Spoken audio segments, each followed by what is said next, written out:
अम्मी,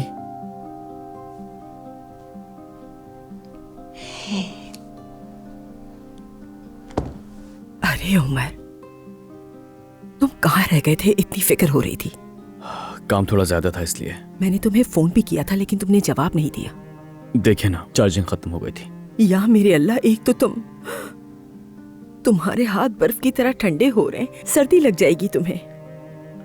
अरे अम्मी, कुछ नहीं हुआ मुझे, मैं ठीक हूँ बिल्कुल। बिल्कुल ख्याल नहीं रखते तुम अपना। अम्मी जान, मैं ठीक हूँ बिल्कुल। मैं कोई बच्चा हूँ क्या? हाँ, तुम बच्चे नहीं हो लेकिन मेरे लिए बच्चे ही हो, समझ आई? तुम्हारा ख्याल रखना फर्ज है मेरा। ठीक है अम्मी जान, परेशान होने की जरूरत नहीं है। जरूरत तो है। मतलब? मुझे तुम्हारे बाबा के हवाले से कुछ बात करनी है तुमसे। ठीक है। हाँ, मगर अभी नहीं। तुम जाओ, जाकर पहले फ्रेश हो जाओ। मैं तुम्हारे लिए सूप बना कर लाती हूँ। जरूरत नहीं इसकी। बिल्कुल एतराज करने की जरूरत नहीं उमर साहब, जाइए फौरन।